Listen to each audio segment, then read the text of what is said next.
Saluton! Bonvenon al la lecionon 10.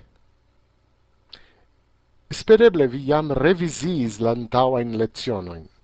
Minimume reviziu antaŭ ol komenci la lecionon 10, la leciono 7, 8, 9. Bone, eniru en la leciono 10 alklakante la butonon ĉi tie. En tiu leciono ni vidos tre gravajn aferojn rilate ao Esperanto. Para se falar bem o Esperanto, você vai precisar saber utilizar com propriedade os tempos verbais. Os tempos verbais em Esperanto são relativamente simples, mas a simplicidade não indica a justeza do uso desses elementos. O condicional, por exemplo, se mi estus riĉa, mi vojaĝus multe, você tem que entender que o condicional esperanto é que não existe mesmo, o que não se realizaria mesmo. Então, ele, quando você o utiliza, a coisa não ocorreu e jamais ocorrerá. Ou poderia ocorrer numa determinada situação muito específica. Só assim se usa o condicional. Ni manĝos la panon, se ĝi estus bona. O imperativo, por outro lado, é uma forma comum à nossa do português, bastando utilizar o U, fermo la pordon, kaj exido, você está dando realmente um comando. Deve-se tomar cuidado com o imperativo, porque ele é muito autoritário. Então, às vezes, ele é necessário, e o uso corrente do imperativo se diz mais comumente em Esperanto do que se poderia dizer em português. Vamos ver alguns exemplos posteriormente. Por exemplo, mi volas que vi venu. Eu quero, depois do que, por exemplo, se usa muito comumente o imperativo, porque é quase um comando que está aí. Vivo Esperanto. Aliás, esse Esperanto não tem acusativo, porque ele é sujeito. Simplesmente é um sujeito posposto. Dio min gardu, né? Ele também, o imperativo, é volitivo, é aquele que deseja algo. Então, não necessariamente ele está comandando, ele está desejoso, chama-se volitivo. Chipetis que mi resto, né? Há um desejo também exposto nessa situação, então usa-se o imperativo, a forma imperativa, que nesse caso é volitivo. No discurso indireto, ele é muito mais simples do que o português, porque ele usa o tempo que a pessoa realmente falou. No tempo que ela falou, como ela falou. Por exemplo, no passado, li diris, : mi venas de Novo Iorco.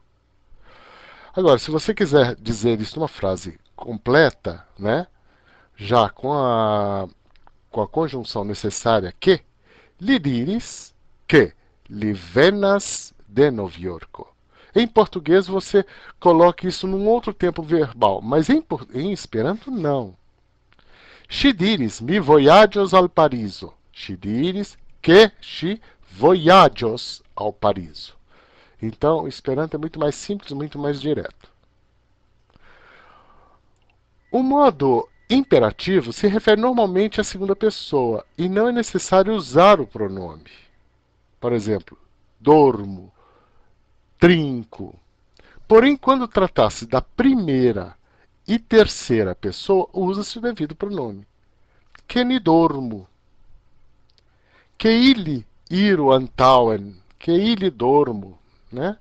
Então, é uma forma de explicitar. Quando a pessoa é necessária esperando, usa-se o pronome adequado. O caráter da terminação U é a finalidade. Ordem, pedido, exortação, desejo, necessidade, dever, permissão, proibição. Nos casos de espero, temo e não creio e suponho, usa-se a terminação os. Por exemplo, mi esperas que li venos. Mi sugestas que li venu. Então, a utilização do u ou do os, depois nessa forma verbal, né? Depois do que, depende do verbo com o qual você está construindo a frase, o verbo principal. Estas eble que li venos. Então, quando há uma sugestão, há uma certa dúvida, mas que você tem certeza que a coisa tem mais certeza que a coisa vai acontecer, então você já explicita no verbo, na forma indicativa mesmo, né, que vai acontecer. Então, apesar de probabilística essa frase, estas eble, que ele vê, você tem quase certeza que ele verá. Bom, vamos adiante dizendo mais algumas formas verbais. Por exemplo, vole, querer, pove, poder, deve, dever. É, e algumas formas de se construir com duplos verbos. O primeiro é conjugado, né? Mi volas, e o segundo sempre vem na forma infinitiva. Mi volas veni, mi povas veni, mi devas veni. Mi volas compreni, mi povas compreni, mi devas compreni. Io ao io placias ao mi é uma forma usual de dizer eu gosto disso em Esperanto, tá? Ou alguém que eu gosto. Io placias ao mi é uma forma usual, é uma forma já do Esperanto, do estilo do Esperanto. Mi chatas ion não tem de, porque o de é do português, eu gosto de. Mas em Esperanto é simplesmente o acusativo. Mi amas ion, eu gosto de alguém. Libroi placias ao mi, os livros me agradam. Eu gosto de livros, em outras palavras. Mi conas, eu conheço. Mis scias, eu sei. Ĉu vi konas Johanon? Ĉu vi scias Esperanton?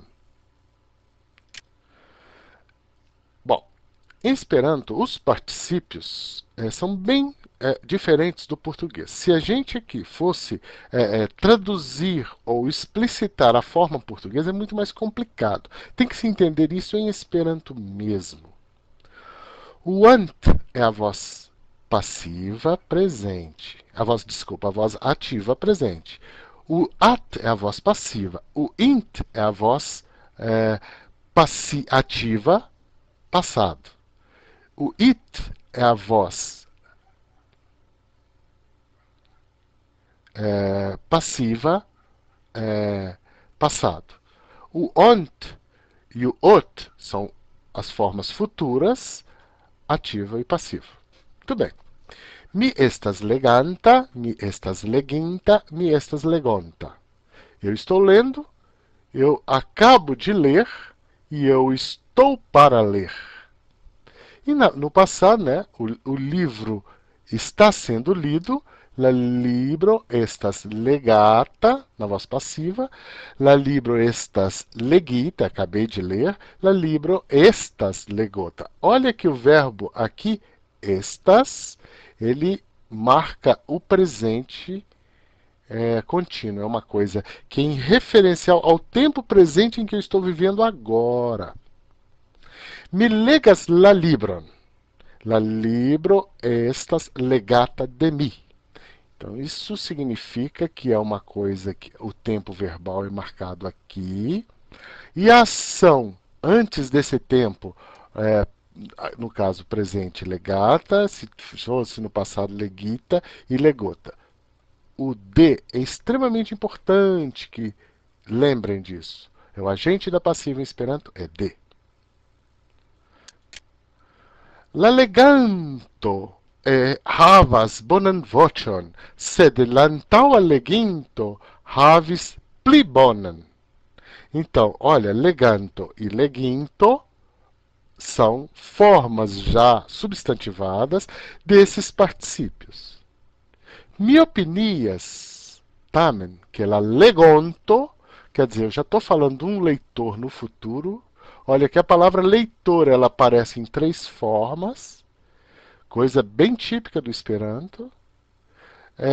E essas 3 formas já dão a conotação temporal da frase. O próprio substantivo já tem uma forma verbal, coisa típica do Esperanto que não dá para entender em português. Aliás, em português existe essa forma vinda do latim, por exemplo, quando a gente está dizendo moribundo, aquele que está para morrer, em Esperanto seria mortonto. É uma forma ainda, resquício da língua latina. O Esperanto tem a plenitude dos particípios temporalizados. Mangiante, quer dizer, estando para comer a maçã, uma coisa muito típica do Esperanto. Legante, estando lendo. La construata domo, a casa que está sendo construída. La scribota, lettero, a carta que está para ser escrita. La fermita, porto, a porta que foi fechada. La levigianta suno, o sol que está se levantando. La postvivinto, os sobreviventes, aquele que viveram após algo. Então, sobreviventes.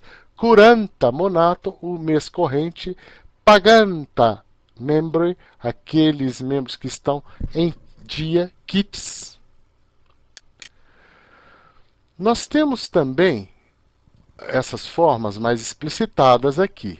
É muito interessante. Leiam com carinho essa página, que vocês vão notar que basicamente ela se divide em 3 grupos. O grupo que está o estas, o estes e o estos. Durante uma consulta que aconteceu ontem, na mesma hora, vamos supor 8h15, e às 8h20 já tinha passado o tempo, e 8h10 estava antes da consulta. La persona, então ontem, né? Estes consultanta, isso era 8h15. La curatsisto estis consultata. Agora, às 8h10 ontem, estes, né, ontem, la persona estis consultonta, ainda estava lá na recepção esperando. La curatsisto estis consultota. E depois, lá às 8h20, 8h30, já tinha acabado a consulta, já tinha passado, porque foi ontem, mas também já tinha passado a consulta, né? La persona estis consultinta, la curatsisto estis consultita. E assim por diante. Você pode raciocinar com esse mesmo embasamento as outras formas. O que está acontecendo hoje, como o estas, e o que está acontecendo amanhã, como o estos. Ainda temos que explicar o pronome si nessa lição. O pronome si ele só se refere ao sujeito. Ele vem no objeto ou numa forma objeta, por exemplo, na forma de objeto, ou uma forma que complementa o sujeito. Vejamos no caso. Sofia diris al si. Quer dizer, ela diz a si mesma. Sofia diris al si. Ela disse a uma outra ela, a uma outra mulher, uma outra pessoa, que não ela mesma. She kisses sian edzon. Isso é até normal. Ela beijou seu próprio marido. She kisses sian edzon. Ela beijou o marido da outra mulher. E assim vai. Nunca se pode, por exemplo, sia, né? O pronome possessivo do si, ele só pode ser usado como uma forma que está se referindo ao sujeito, mas nunca sendo o sujeito, como é o caso aqui. Ó. Li vivas felice cum sia filo. Li kai lia filo, pode ser até dele mesmo. Se você quiser, nesse caso, enfatizar na forma de sujeito, li kai lia propria filo, daria também uma forma de enfatizar essa forma. Bom, assim nós terminamos a lição 10. Não deixem de fazer os exercícios e enviar para o seu professor. Até a lição 11.